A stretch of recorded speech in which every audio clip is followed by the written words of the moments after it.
Salut à tous, j'espère que vous allez bien. On se retrouve pour une nouvelle vidéo et il s'agit d'un book review. Comme vous avez pu deviner, j'ai eu un très gros coup de cœur récemment et je vous en parle tout de suite. Mon coup de cœur revient à After, la saison 1, écrit par Anatole, publié aux éditions Hugo Roman. Quand on m'avait dit que ce livre était addictif, que la fin était vraiment horrible, hein, c'était le cas de le dire, je rigolais parce que je me disais bon, c'est une histoire d'amour parmi tant d'autres, ce qu'on a l'habitude de voir en général, je me suis vraiment trompée, hein. Franchement, je me suis trompée. On retrouve Teresa, ou Tessa Young, qui est âgée de 18 ans. Elle vit avec sa mère parce que son père est parti quand elle était très jeune. Et elle a un petit ami idéal, c'est vraiment le gendre idéal. Il s'appelle Noah. Et tous les deux sont vraiment projetés très loin dans leur relation, puisqu'ils envisagent carrément de se marier, d'avoir des enfants, bref. Ils ont tout programmé, contrôlé à la seconde près dans leur vie. Et Tessa est assez comme ça, en fait. C'est une fille qui est assez coincée, qui d'ailleurs n'assume pas vraiment ses formes de femme puisqu'elle met des vêtements larges, qu'elle s'habille un peu comme une sainte nitouche finalement. Et Tessa doit partir à l'université pour pouvoir étudier et elle va devoir partager sa chambre avec d'autres personnes. Quand elle arrive à l'université avec sa mère et son petit ami Noah, elle va faire la connaissance de Steph qui est une jeune fille très particulière au look hyper déluré, décalé. Elle s'habille un peu de manière provocante et en plus de ça elle a les cheveux colorés rouges, enfin bref, elle a vraiment un look atypique et elle est tatouée, percée, bref c'est son style. Quand Tessa fait la rencontre de Steph, elle se dit d'accord, je partage ma chambre avec une fille qui doit enchaîner les soirées, qui va sûrement ramener des garçons dans la chambre, bref, elle est en train de vivre un cauchemar, elle se dit mais où j'ai atterri, pourquoi je suis là? Mais Steph n'est pas toute seule puisqu'elle a une bande d'amis, dont des garçons très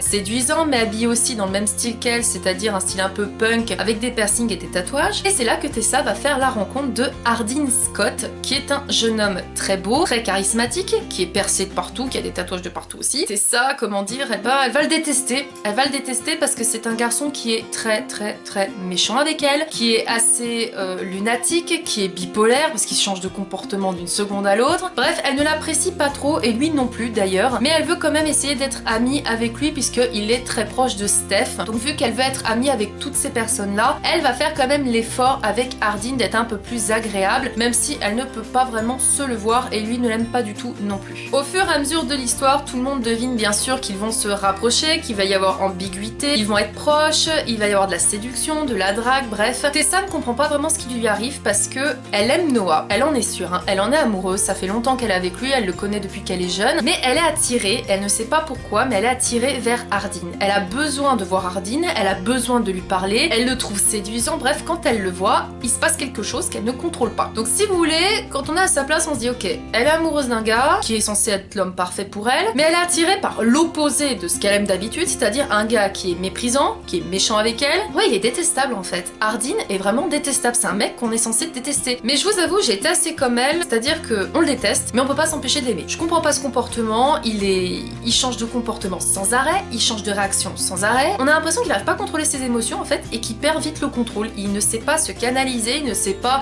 passer outre son énervement et son agacement. Et Tessa, c'est pareil. Tessa, franchement, elle est pénible. Elle est coincée, elle est tout le temps en train de pleurer, elle pleure très souvent d'ailleurs, et c'est je veux être avec Hardin, je veux pas. J'aime Hardin, je l'aime pas. Noah il est parfait. Noah non en fait je l'aime plus. Elle sait pas où elle en est, elle est paumée, elle est attirée par Hardin mais elle est paumée quand même. Quand on me disait que ça allait être les montagnes russes, et bah je ne le croyais pas mais c'est vrai. Je veux dire on les aime, on les déteste. C'est exactement ça, c'est l'amour et la haine qui est mélangé dans un seul bouquin. Ces personnages on sait qu'ils s'aiment, on sait qu'ils sont faits l'un pour l'autre, même s'ils sont complètement différents. Mais ils se bouffent, ils sont sans arrêt en train de se bouffer, de se disputer, c'est incroyable. Ils s'aiment et la seconde d'après ils se disputent. Enfin c'est... Au bout d'un moment on est un petit peu perdu, je vous l'avoue. Mais après, comment ne pas être un coup de cœur puisque j'ai pas arrêté d'être obsédée par ce bouquin. Je veux dire, je devais aller travailler, j'avais pas envie d'aller travailler, je voulais limite ne pas aller travailler pour finir l'histoire. Quand je devais aller me coucher, c'était pareil, j'avais les yeux qui se fermaient, j'étais vraiment fatiguée. Mais je pensais qu'à une chose, c'était mais il faut que je lise la suite, au moins un chapitre, encore un. Surtout que les chapitres sont très courts, que l'écriture d'Anatole est fluide, mais fluide, limite trop fluide parce que ça coule tout seul. Honnêtement, je ne pensais pas avoir un coup de cœur pour ce livre. Je me suis dit, il a trop d'engouement, trop de personnes en parlent. Pourtant, quand on regarde la taille du livre, on se dit mais qu'est-ce que tu veux que ça soit addictif? Quand on voit la taille du bouquin, on n'a pas vraiment envie de le lire. Il est vraiment énorme, certes. On a l'impression de suivre les personnages de jour en jour. Moi, j'ai l'impression de partager mon quotidien avec eux, carrément. Et Tessa, même si elle était coincée,